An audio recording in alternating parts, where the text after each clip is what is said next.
Welcome to another episode of Mary Walter Radio. No, I am not Mary Walter. I am Andrew Langer in for Mary today. Mary's going to be on Sirius Radio later on. And so I'm sitting in for her while she does that because it would be strange to do it the other way around.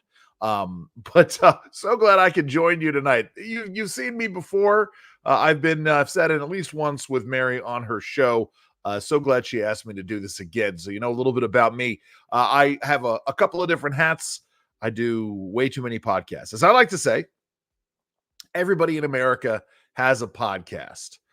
In the same way that we all used to get samples of Tide in the mail when we were growing up in the 70s, and we all got Frampton Comes Alive and Fleetwood Mac's Rumors in the mail. These days, we're all being born with podcasts, and I'm doing two of yours. Hello, Bill. Welcome to the show. Thank you so very much for joining. By the way, you can join the chat, send me messages while I'm on the air. Even though I'm not wearing my glasses, I will read them. Anyway, so I do these three other podcasts, which is crazy. Nobody should do 3 podcasts. By the way, I got my puppy right here who wants to join. I do these 3 podcasts. One is no, I'm not the queen.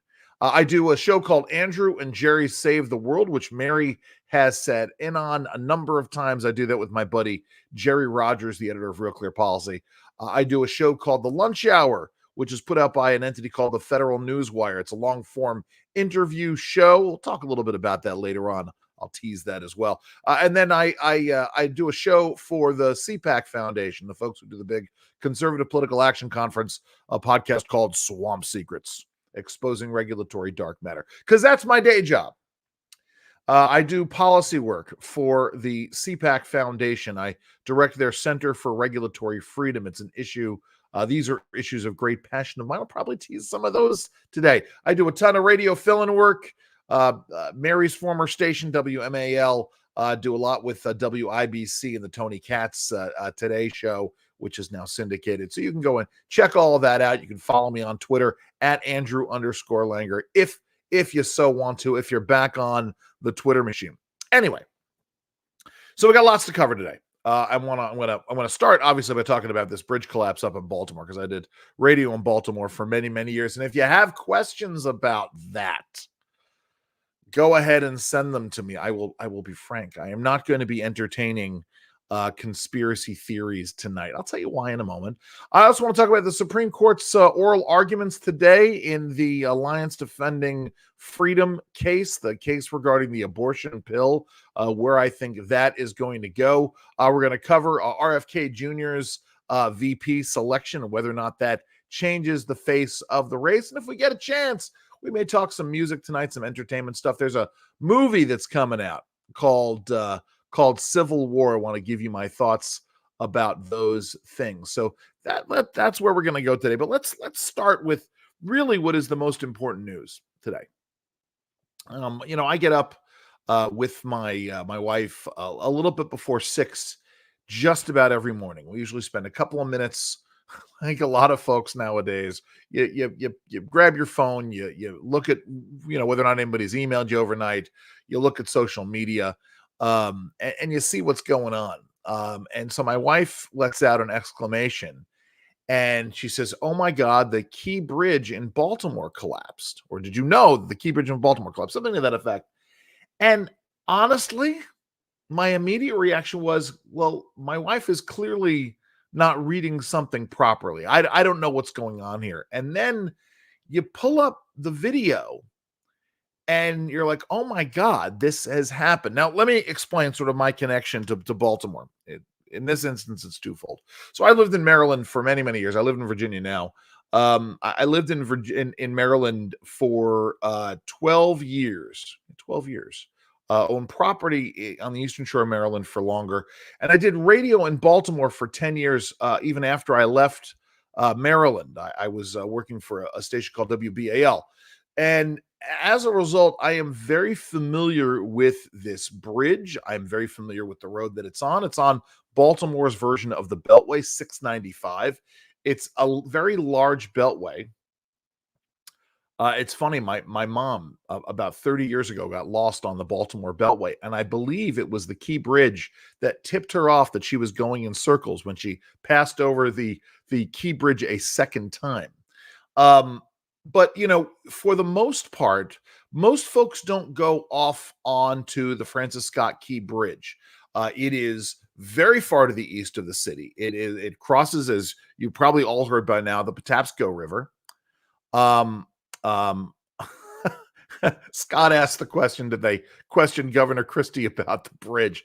I'm sure that's coming down the road, or Governor Hogan as well. And I understand the Bridgegate reference there that you're making. Um, the point is that most folks are going, if they're traveling that north south corridor, unless there's major traffic, they're going to go through one of the two harbor tunnels on either 895 or 695. I'm sorry, 895 or 95 through Baltimore. Thankfully, this was far to the east, going over this river, really at where the Baltimore Harbor hits the Chesapeake Bay. That's really what this is all about. And they had cleared out the bridge before this all happened. Now, I say it's the other connection is I was up in the tri-state area over the weekend. It's part of the reason my voice is a little logy still. I was celebrating St. Patrick's Day a week late. In fact, if you go check out WCBS News Channel 2, if you're in the tri-state area, if you're in that tri-state area, go check out CBS News, and in their story about the Yonkers St. Patrick's Day festivities, I am interviewed along with the aforementioned Jerry Rogers. And so when I was coming back, traffic was a little dicey in the Baltimore area, and frankly south between Baltimore and Washington. And so I was contemplating actually going around the Beltway, around on 695. But I realized it's just so far to the east, it takes you so far out of the way. It gets about 31,000 cars crossing on a daily basis, which may seem like a lot, but in the scheme of things, when you've got hundreds of thousands of commuters, it really isn't. What it really is a matter of connecting the western shore of Maryland, and the Baltimore area, points to each other. Sparrows Point and Fort Armistead. Not that you need to know these things, but folks who live out in areas that are called like Dundalk and Middle River, if they're trying to get up into that area, sort of north of Baltimore, this is where they would go. Watching your back, writes I-69, I-695 Southeast Corridor is effective. Well, that's right. I mean, essentially, if you picture the Beltway, this bridge is essentially at the 3 o'clock position, if it's a clock face. And so with that part of the Beltway shut down indefinitely, it's going to have an impact. It's going to mean those 31,000 daily cars are going to have to go down 95, down 895, or go all the way around the western side of the Baltimore Beltway, which is already very, very congested, especially during rush hour. So rush hours, I should say. So I can't imagine. I mean, obviously I can't imagine, but I've been thinking a great deal about this. So anyway, so start looking at the videos. And it really is hard. And obviously you're thinking about, well, what happened? Is this like the Exxon Valdez where the captain was allegedly drunk? What happened there? Were people asleep? But you watch the video, the couple of videos, but the one that I'm referring to, and you can find it on my Twitter feed. It's the 7 minutes before the collapse. And it shows this ship, the container ship, the Dolly. By the way, I'm assuming that you all know what happened this morning. Let me explain in case you're late to the game. At about 1:28 this morning, a massive cargo container ship collided with a pylon on the Francis Scott Key Bridge outside of Baltimore on I-695, collided with the southern pylon of that bridge, and the bridge collapsed as a result of it, the entire bridge in the water.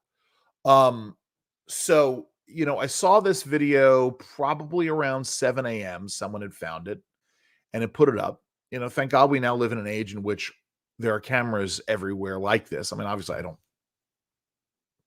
don't really thank my lucky stars that we have cameras everywhere, but in these instances, certainly it's helpful.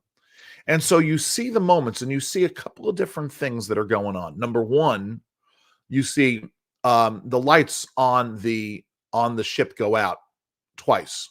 They go out, they come back on for a couple of seconds, then they go out again, clearly demonstrating that something was going on with the power on the ship. You also notice lots of black smoke billowing from the ship itself. And so there are a lot of thoughts, theories that come to mind about this. Was there a fire on board? Blah blah blah. How was what was going on with the electricity? Was that mechanical? Was it electrical purely, or what have you? And then you get the moments, and then it hits the bridge, and the bridge collapses almost immediately. Now, what's interesting to me is I was literally just in the process. I just watched a video about an accident that happened on a bridge. I want to say in Ohio. Um, not the thing that happened down in Tampa. Maybe it was the Tampa Bridge. In which there was a collision, the bridge collapses. No. It was anyway, the point is that with these truss bridges, they are, I don't know if any of you had erector sets growing up, but when you would build bridges with erector sets, you would use these trusses and they would have these eyes and you would put the bolts through the eyes and you would screw them shut. I mean, this is essentially what a truss bridge is. It's got these massive iron beams that are bolted together. And if there's any fatigue in any of those eyes, then something can happen and something goes wrong. But again, these are theories. Getting back to what we know. So a couple of hours after I put up that video, there's another really interesting video that I tweeted out. And I urge you all to go and watch this one as well. It's a little bit longer. It's not it corresponds with the aforementioned video of the ship approaching, but it also contains real-time video screenshotted from a maritime website showing the path of the Dolly as it was leaving port and what was happening with it and where things started to go wrong. And it's done by a maritime engineer, so he knows what he's talking about. And essentially what happens is everything was going fine. The Dolly was pulled out of its berth and pulled into the harbor and was being pulled into the channel that would take it directly under the Key Bridge. It had tugboats pulling it, and then eventually the tugboats left. It did have a harbor pilot on board. For those of you who are unfamiliar with this, in many localities, including Baltimore, these are very coveted positions, in fact. There are people trained to navigate in the waters, and they are kept up to date with all kinds of the hazards that happen to be in the waters in these kinds of bays. So there was a Baltimore harbor pilot on board the ship. I don't know if he or she was steering the ship, but he was certainly he or she was certainly on board on the bridge when this happened. And what you notice about 4 or 5 minutes, maybe a little bit more, before the accident happened, and yeah, I'm calling it an accident. I'll get into why in a second. Corresponding around the time that the lights go out on the ship, the Dolly begins to drift out of position. And so the question is, of course, did they have power? And it's different from electricity. Did they have power? Because what happens is that even if the rudder is amidships and is pointed straight to guide the ship in a straight direction, if there is no power to the rudder and the rudder can't correct for the motion of the ship, then the torque, right? You still have the propellers that are spinning. The torque of the propellers will cause the ship to drift in a particular direction. In this case, starboard. It is alleged that they did drop anchor on the port side. That would seem to indicate that they were trying to stop on that side and swerve away from it. But clearly and you can see this from the video, the ship veers off its course and it heads straight on for the southern pylon. And they apparently did radio Mayday, and the Maryland MDTA, that's a term of art, the Maryland Transportation Authority, otherwise known as the MDTA, they prevented cars from going onto the bridge, but there was still an MDTA work crew on the bridge. I'm not sure why and how they were left on there to come off. That's a question that's going to have to be answered at some point in time. But in the end, when you have a ship that is 130,000 metric tons traveling between 6 and 8 knots, when it hits an object, it hits it with a massive force. If it's traveling at 8 knots, I did the calculations this afternoon, it hits it with 1,000 megajoules of force. That is essentially half the amount of the atomic bomb that was dropped on Hiroshima. I mean, it's a massive amount of energy that is transferred from the ship to the pylon, and so the pylon just goes. Watching Your Back asks the question, what about the current in the area? And that's the other part of this, right? Is that when there is a current, it's a fairly strong current, but we know that at 7 a.m. when the news conferences were happening, the news people then were talking about the tide was coming in at that point in time, which means that 6 hours earlier, the tide had been going out. And so when you have this rush of water going out, it is also going to pull this ship along. And so you ask about the black smoke. So that could be from any one of a number of situations. There could have been a fire in the engine room, but it also could just be that they were trying to tamp down on the props and possibly put the props full astern, and the engine was reacting to that, and it was producing all of this black smoke. And so that's that. Let's talk about conspiracy theories, because there are a lot of them floating around. And we certainly live in an era in which that is prevalent. And I'm not someone who necessarily dismisses a good conspiracy theory right out of hand, right? Because we've been in situations in which the conspiracy theories have been proven true, the so-called conspiracy theories. I don't think that was the case here. And I'm sorry. I say this absent evidence to the contrary. Let me explain what that means.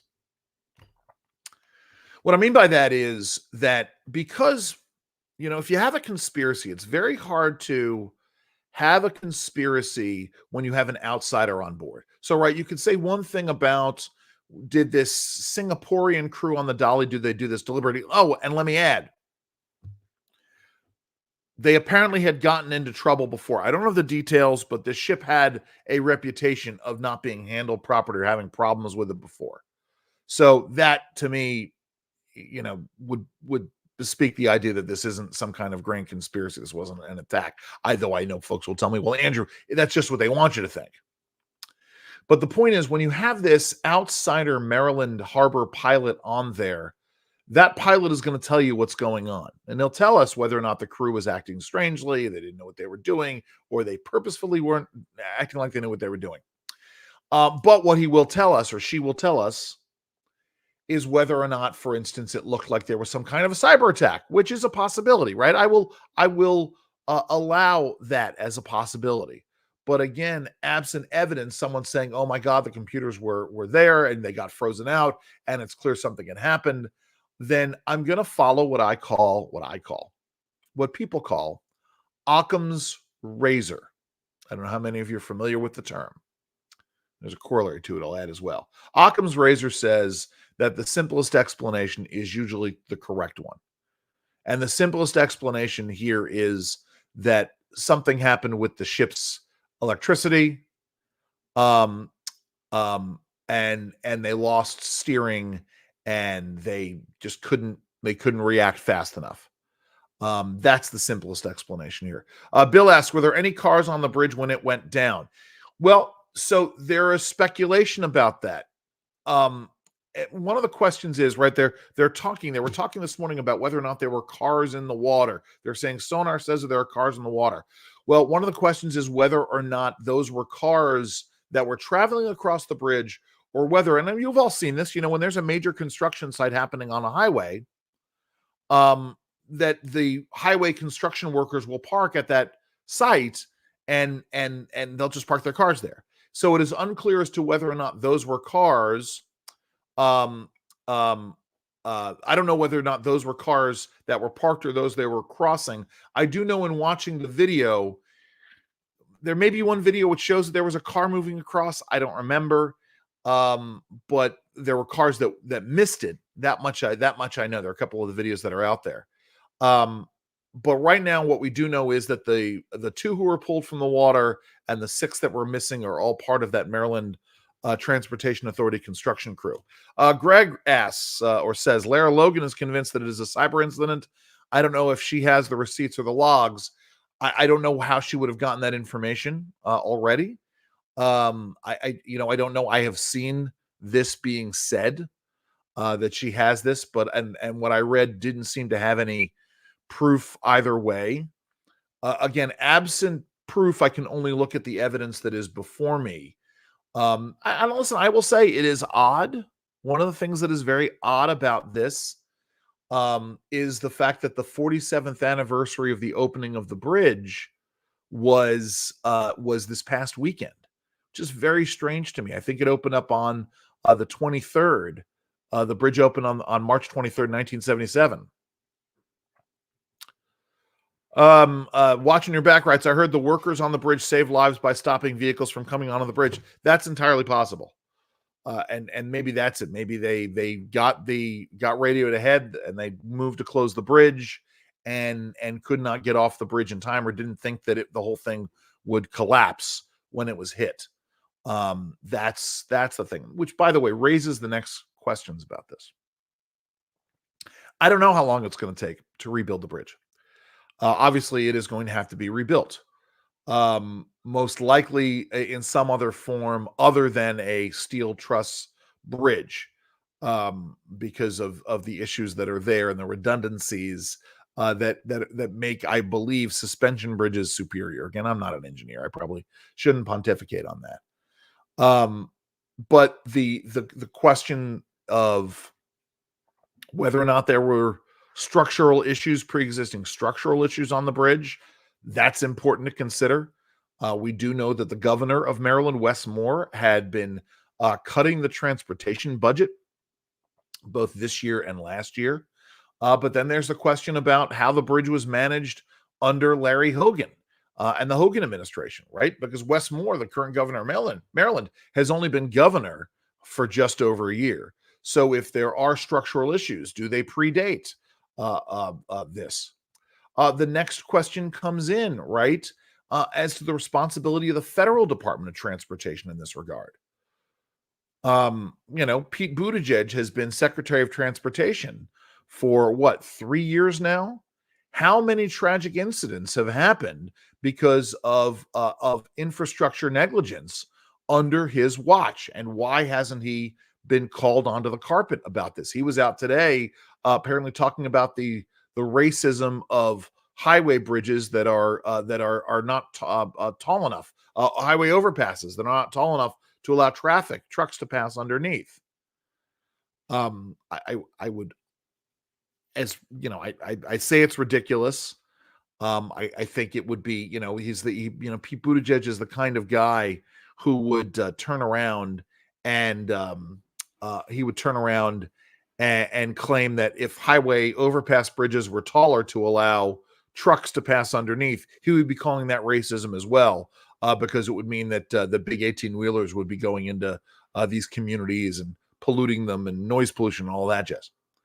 But the question is, somebody needs to ask Wes Moore and Pete Buttigieg the hard questions about this.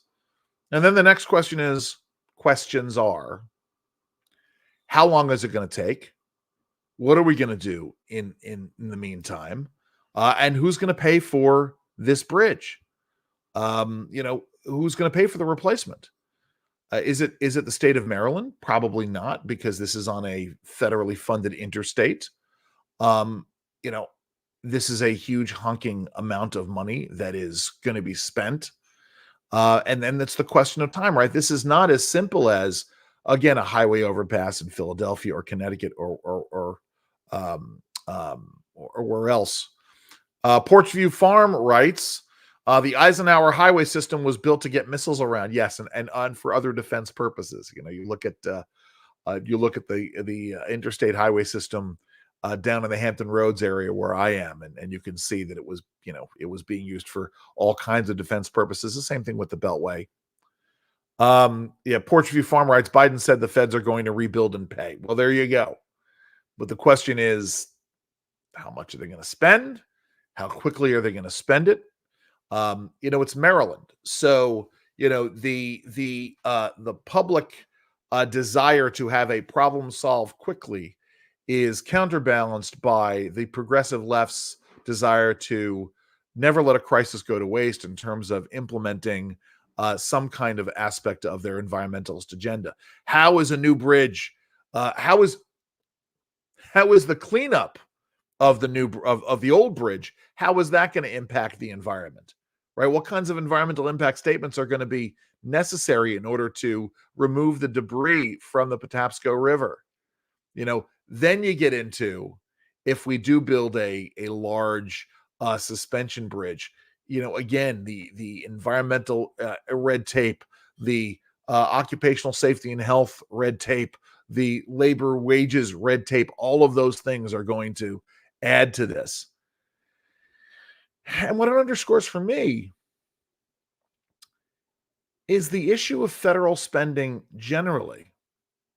And let me sort of dovetail this into the other big story of the week. This bloated $1 trillion plus spending bill that was just passed in order to avert the shutdown, and the things that Republicans gave up. The problem with not holding fast on outrageous spending is that when you do have a legitimate public emergency, a true crisis, right? A major thoroughfare as part of the interstate highway system, that incidentally, gives you access to one of the Mid-Atlantic's most important ports. It's one of those things where you find out, well, we're gonna have to bust a budget somewhere. We have to spend this money, and I wish that we'd had other monies available to us for this. But yeah, this is, and again, this is what plays into the conspiracy theorist minds. This is, I'm not going to say devastating. I don't think it's devastating, but it creates some real hardships down the road. Because the Port of Baltimore is so busy and so vital, because we move cars in and out of there, and coal and natural gas in and out of there, and other goods and services, other goods in and out of there. We don't move services, we move other goods in and out of there, that port. Not having access to it for the near term, that's a problem. And then there is the issue of the transportation infrastructure. And as other folks have pointed out, there are height limits in these tunnels around Baltimore, so that tractor trailers that are coming from New York, New Jersey, Pennsylvania down on 95, or traveling north from Virginia into Maryland on 95, they are going to have to go around the west side of the Beltway, the Baltimore Beltway, in order to get around. And that is going to put a strain on those roads. It's funny. I don't know how many of you are watching or listening from somewhere south of, let's say, Virginia. But if you ever travel on 95 between Virginia and, let's say, Florida during a weekday, the one thing you notice is just how much tractor trailer traffic there is on that corridor. You don't notice it. I mean, obviously, the stuff is on 80. Well, the stuff is on 81 and 95 in Virginia. But it's dissipated in different ways. But you really notice it when you're on 95 in North Carolina and into South Carolina, the amount of tractor trailers. So it's a huge, huge issue. And as other folks have pointed out, yeah, it's going to have an impact on prices. It's going to have an impact on access to goods. I mean, it's funny because it goes along with what I'm saying, about folks saying that there's a conspiracy theory at work here. Um, obviously this doesn't benefit Team Biden at all. Making goods more expensive doesn't benefit Team Biden. You could say that it benefits our enemies by making us more weak, by forcing Americans to spend more money on goods and, frankly, services. But again, I don't quite buy that argument. Let me say this much. This is why I have a real problem with conspiracy theories generally. We have to focus on reality. Reality is where we all live. Now, obviously, if there are indications that we were attacked or that this is a conspiracy theory, or that there was a conspiracy at work, we should investigate those things. But it doesn't serve Americans at all. It doesn't serve Americans at all. It distracts us from the real work, which is figuring out the real root causes here, what was going on, if we start talking about conspiracy theories. I got really angry this morning with a candidate for Congress in Maryland. Someone's going to lose. He's going to lose his primary badly, but nevertheless. And he's out and out talking about, oh, this is clearly there's some kind of an attack at work. There's a conspiracy at work. It's a false flag operation. I'm like, dude, this is not helpful. If you want to start spreading conspiracy theory talks down the road, go ahead. But how about today, if you're thinking about it, why don't you just focus on the fact that people died in this, and there's an accident, and there's a problem we have to solve, which is getting this canal opened up again in the near term, and then solving the problem of the bridge down the road. Watching your back writes, oh yes, on tractor trailer traffic, I drove north from Florida a few weeks ago, and there were quite a few. Right. I mean, that's the thing. You see them all the time. Let me ask you, did you happen to stop at Buc-ee's? The new Buc-ee's in Florence, South Carolina. It's the place to stop if you haven't. I won't do a full ad because Mary could use the sponsorship from Buc-ee's. But nevertheless, if you drive on that corridor, make a stop. Gas is inexpensive. They've got pretty good barbecue. It's not great barbecue. It's pretty good barbecue and other stuff there. I'm a big fan.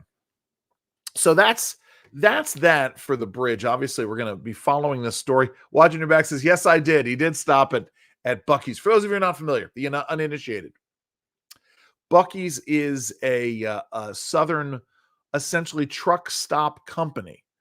It is massive. The first time I saw one was I was in Florida on I-10. I didn't know what it was.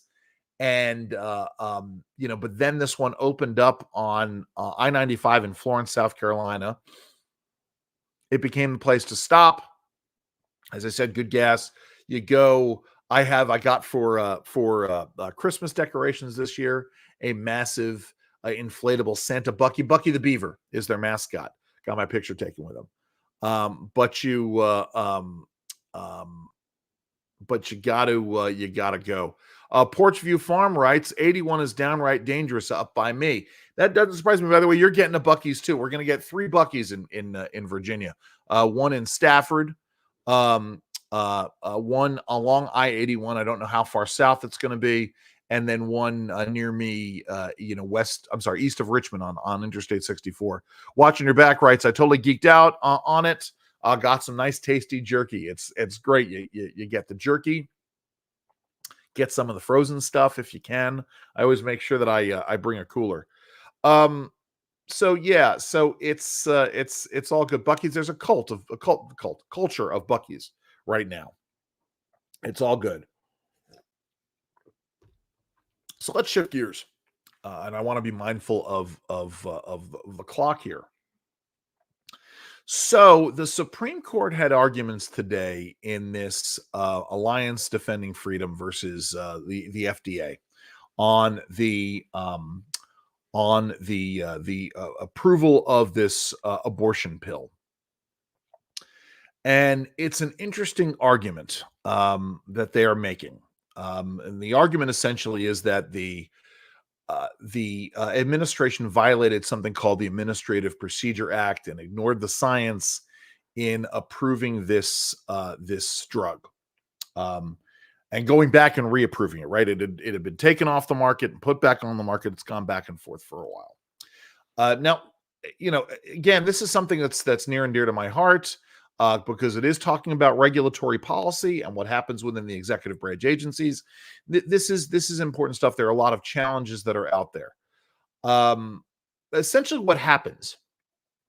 There's a really important case that's going to be discussed later on in the term, or decided later on in the term. It's been argued regarding the amount of deference that agencies are given in terms of their interpretation. So Congress passes a law. Let's say, we're talking about food and drug safety. Congress passes those laws, and it delegates the power of regulating those issues under statute to agencies like Health and Human Services and the Food and Drug Administration. And when these agencies want to make changes to their policies, their regulatory policies, they have to put out, under something called the Administrative Procedure Act, a notice of proposed rulemaking. They have to put their proposal out for the public to comment on. And then they are supposed to take all of the substantive comments, look at them, and come to some decision about the rule. And they're supposed to address all of the substantive points that are made. And if they do not address those substantive points, then the groups that have filed comments, the people that have filed comments raising those points, they can challenge the rulemaking.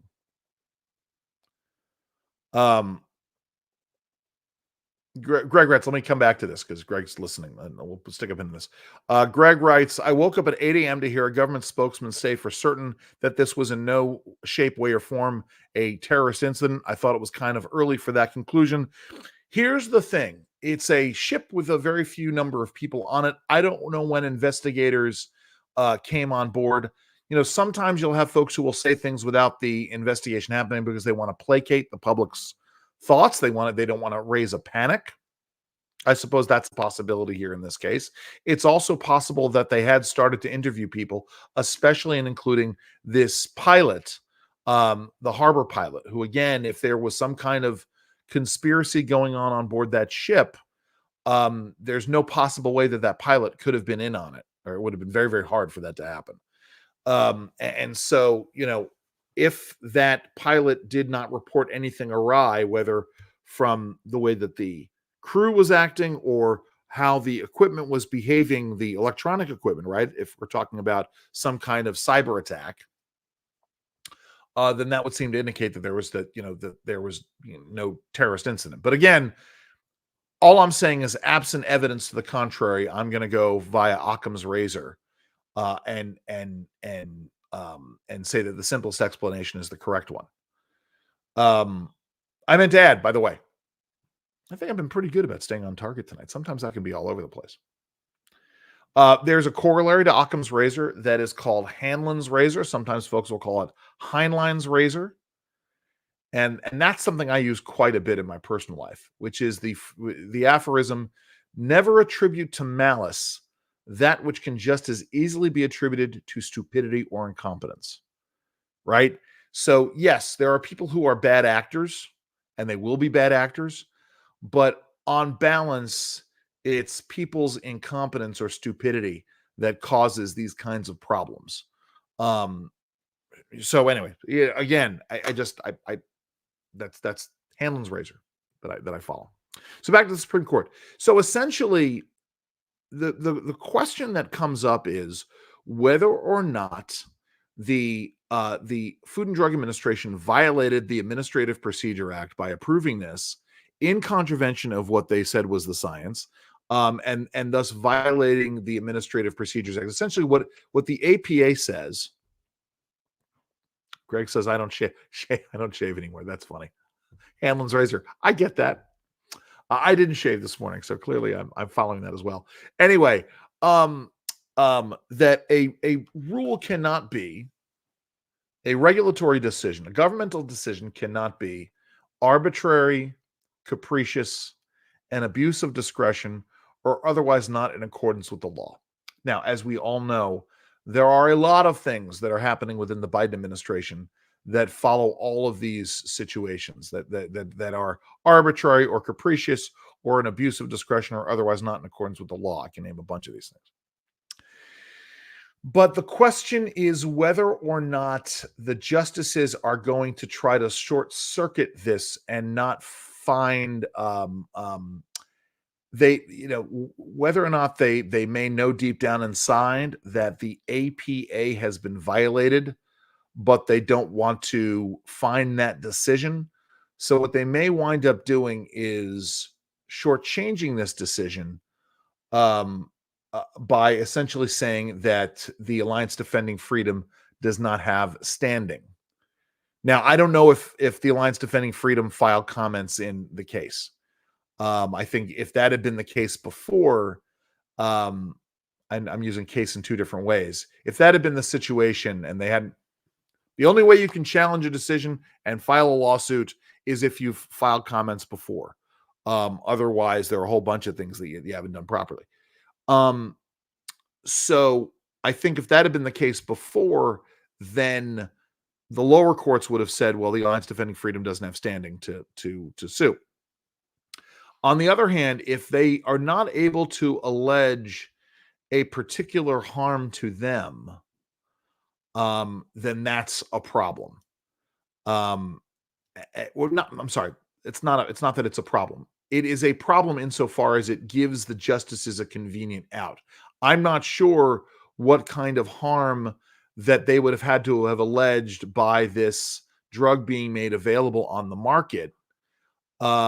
I don't know. I don't know how that argument would have been made, but apparently this was raised today, and the justices seem to be moving in that, seem to indicate that they were moving in that direction. Here's what I know. I know that this rule is part and parcel of a whole host of things that the Biden administration is doing on issues of abortion rights, and essentially pushing back on protections for the unborn and protections for rights of conscience that were laid down in the previous administration. One of the things that I deal with in my daily life, is in my professional daily life, is something what I call and others call the whole of government approach to ideology. And what that means is that the Biden administration sets out an ideological goal, and instead of pursuing it in just one agency or two agencies, they pursue it in a bunch of different agencies. So with regards to abortion rights, there's this rulemaking. There is the rulemaking regarding matters of conscience and doctors' ability to step back and say, I don't want to perform these kinds of services because they violate my religious feelings. This is one of my favorites, there was taking an act called the Pregnant Workers Fairness Act. Let's let that sink in for a second. And applying the Pregnant Workers Fairness Act, a law that is designed so that women who are pregnant in the workplace are not discriminated against when they have health issues related to those pregnancies. The Biden administration wants to extend those protections to women who have abortions, which seems to me to be the opposite of the Pregnant Worker Fairness Act. But that is, what it is. And by the way, as I like to say, it's the Pregnant Workers Fairness Act, not the Pregnant Women's Fairness Act. That's where we are in 2024. I think that says it all. So this is part and parcel of this whole of government approach. It's the religious freedom side of it. They've been attacking that in a whole bunch of fronts. We've voiced our concerns about this. I mean, we're talking about, again, HHS and doctors and matters of conscience. The Department of Education going after protections of religious freedom on college campuses. My personal favorite, which many of you up in the New York, New Jersey, Pennsylvania area know about, was the attempt to remove the William Penn statue from the William Penn Homestead site in Philadelphia. Again, using the Department of the Interior's National Park Service to go after religious freedom. One of the great heroes of religious freedom in the United States. So that's fascinating. I mean, listen, this is the same thing how you got the undersecretary at the Veterans Affairs Administration moving to ban that iconic picture of the kiss in Times Square on VJ Day in World War II, the end of the Second World War. Again, part and parcel of this whole of government approach, where you get everybody and their sister trying to inculcate their ideology here. So this one I don't think is going to go our way. I suspect. I think it'll be very narrow. I think it's going to go the other way. I don't know how narrow it's going to be. I think it may wind up being like a 7-2 decision against the Alliance Defending Freedom on the standing grounds. If I had to put my money on it today, not that I want to put money down in Supreme Court decisions, but on that score, a lot of this gets obviated, especially when we're talking about vague statutory justifications. Watching your back, writes, even the most ardent Democrat in Philly said no. Yeah, absolutely. Something. Let me touch on this for a minute. You raise a really good point, which is the number of Democrats who are out there who are saying that there is something wrong with what's happening with this administration. I'll give you another example. Again, this whole of government approach to things and bringing in bizarre agencies. So, as I said, I do this show called The Lunch Hour with Federal Newswire. It's a long-form interview show. It's not just me talking. I interview guests. This week's show is a really interesting one. I interview a guy named David Kapos.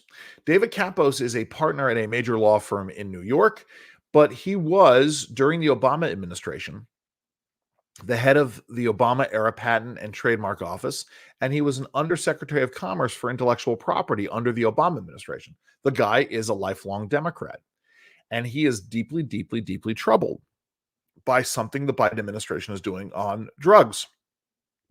Excuse me.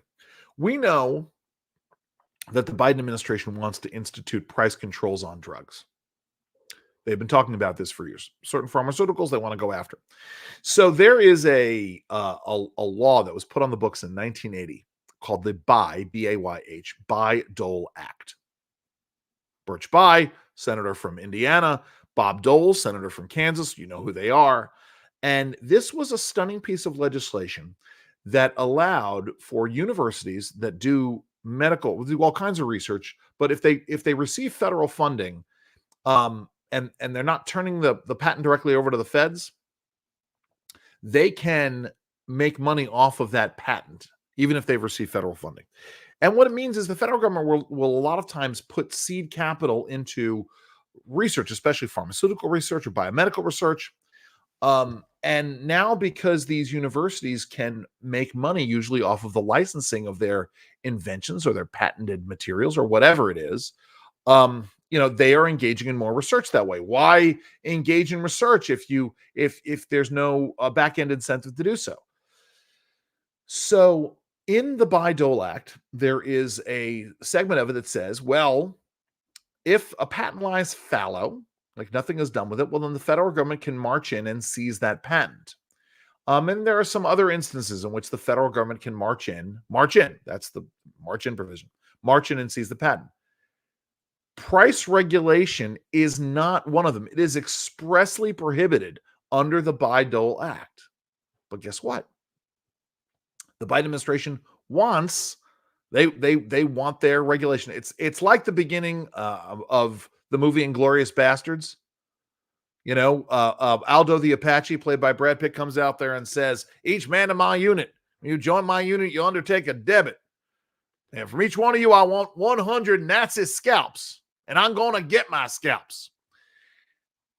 The Biden administration sets out a scalp that they want. Yeah, I'm going to be impolite and say it that way. And they're going to get that scalp. So despite the fact that the Bayh-Dole Act says that they cannot march in the guise of regulating prices or getting lower prices for drugs, they're doing that anyway. And I bring this up because I had this conversation with David Kapos, again, former Obama-era head of the Patent and Trademark Office, Undersecretary of Commerce for Intellectual Property Protection. And he is, and other Democrats are, aghast at what the Biden administration is doing on this. And they are not afraid to step up there and say something about it. That's happening. This gets to part of the sort of the desperate measures. The Biden administration knows that for a great many people, the bloom is off the rose. I was in New York, as I said, over the weekend celebrating St. Patrick's Day, a week late, on McLean Avenue in Yonkers and on Katona Avenue in the Wakefield neighborhood of the Bronx, and had a lot of conversation. Now, I don't talk politics with a lot of folks, but you know what happens? Folks ask me what I do. You know, Jerry and I had these interviews, so we wound up talking to some folks. Folks were like, "Oh my God, you guys sound like you do this." I'm like, "Well, yeah, we do. You know, radio together." And everybody, you know, who asked us wanted to know, well, what team do you play for? And they were all really excited that we were conservatives. And I think there's a lot of that going on now. Of course, it's New York, so you know, I had another conversation with somebody on Friday night, and they just don't understand conservative. They don't understand people supporting Trump, let alone conservatives. So that was an interesting conversation to say the least. But and I'll say this, and if Mary ever invites me back to do this, you all need to keep this in mind. It's part of the reason why we have to be vigilant about this election. In the same way it happened in 2020, this election is going to come down to, out of about 160 million votes cast, this election is going to come down to about 50,000 votes across 5 or 6 states. Small groups of people being moved from column A to column B and back again. And a lot of this is about raising doubt in people's minds about Joe Biden and looking at Joe Biden's record. The Biden administration is going to do what they can to go after Trump. This is the thing that came up with this person with me on Friday. You know, oh, Andrew, how can you support Trump? He's got 91 indictments. Well, okay, you know something? A talented prosecutor can indict a ham sandwich. I know this. And you know, if you're talking about Trump getting a fair trial in New York, it's just not going to happen. I understand these things. Um, you know, and I think there's a general recognition in the legal community that so much of this is overblown. You got the situation with Fonnie Willis down in Georgia. Anyway, set it all aside, right? Um, you know, in the end, there are people who will buy that hook, line, and sinker, and they're never going to vote for Trump, never in a million years. But that's not who these people are going after. These major candidates are going after. They're going after those 50,000 voters. I wouldn't even say that they're in the middle. I don't even know where they are politically. They probably don't know where they are. But that's who they're trying to sway. Let's even say it's 100,000 voters. But the bottom line is, out of 160 million votes cast, 100,000 votes across 5 states, 8 states, whatever, that's nothing. It is crazy. With that in mind, and of course, it also gets crazier with RFK, though now I'm wondering, with him selecting this Natasha, whatever her name is, person as the running mate. I'm not sure what kind of a factor. I've been saying, listen, I don't know. I don't know. I don't know if RFK gets the Libertarian Party nomination. It would not surprise me, because the Libertarian Party is completely flummoxed around itself. But again, right? If it's 100,000 votes across 5 or 6 states, if RFK Jr. has enough of an impact in those states, it could change the tide of the election. Lord knows, I know folks who are looking. Well, I know who look at third party candidates have said that a credible third party candidate takes more from Biden than it does from Trump. I think that's probably true. But let me dovetail that the last thing I want to talk about today, which is a movie that's coming out in the next few weeks, which, again, you talk about sort of craven manipulation. Now, again, I'm someone who thinks that the Citizens United case was decided correctly. Obviously, I think corporations have free speech. I think corporations have other kinds of rights. There are a lot of reasons why I believe this. Citizens United, as you will recall, was decided because this organization put out a movie about Hillary Clinton, blah, blah, blah. And it was essentially, the question was whether or not it was political speech in violation of a whole host of federal election laws. And as it turns out, you know, the High Court decided that corporations have rights. So this movie, Civil War, I don't know how many of you are familiar with it, but it is an A24 film. A24 is a kind of an arty studio. They're producing a lot of different movies nowadays, a lot of very popular movies among young people. but it posits quite literally a civil war that arises after a president. I don't think they're really clear about what party this president is from, but what happens if a president stays in office past his or her allotted 2 terms and holds on to power? What happens if America does descend into a civil war? And I got to tell you, again, I understand they have the right to do this. I question the sanity, but I don't even question the sanity. I know where this is coming from. All that America needs right now is yet another piece of kindling to put on the fire, another piece of fat wood to put on an already dangerous powder keg situation in terms of the various factions we have, to sort of talk about, this possibly Donald Trump-like figure staying in, and what happens in the bizarre way that they posit that Texas and California joined together in this civil war. I find that preposterous. In the same way, by the way, that I found the original Purge to be preposterous. If you haven't seen it, it's a terrible movie. But I say this the suspension of disbelief was a little too hard for me for that movie, because the world, the universe it posits didn't make sense. This concept, I suspect, is not going to make sense to me. I mean, I think I'm going to have to watch this movie in order to be able to comment on it. So, I hate the fact that I'm going to have to spend this money. If I can find my way into a premiere, if somebody can invite me, so I don't have to actually pay money for this, I might have to go. But this is malpractice on the part of Hollywood. But what else is new? So anyway, listen, I appreciate you all tuning in. I'm going to start to wrap things up. As I said, my name is Andrew Langer. You can see at the bottom of the screen right there. Anyway, I am the director of the Center for Regulatory Freedom at the CPAC Foundation, but I also do a bunch of media stuff. So go and check all of that out. I do a lot of work on the radio. Follow me on Twitter at Andrew_Langer on the Twitter. That's how you can figure out everything that I'm up to. But I do the Lunch Hour podcast with Federal Newswire. Check out this week's episode. It's great. Swamp Secrets for CPAC, exposing regulatory dark matter. And then, of course, Andrew and Jerry Save the World, which Mary has appeared on. And I do with my co-host, Jerry Rogers, the editor of Real Clear Policy. You're going to want to tune into that. Thank you all so very much for allowing me into your homes, your schools, wherever. And as I'm fond of saying, have a great night, everybody. Have a great week. Have fun, and please stay safe.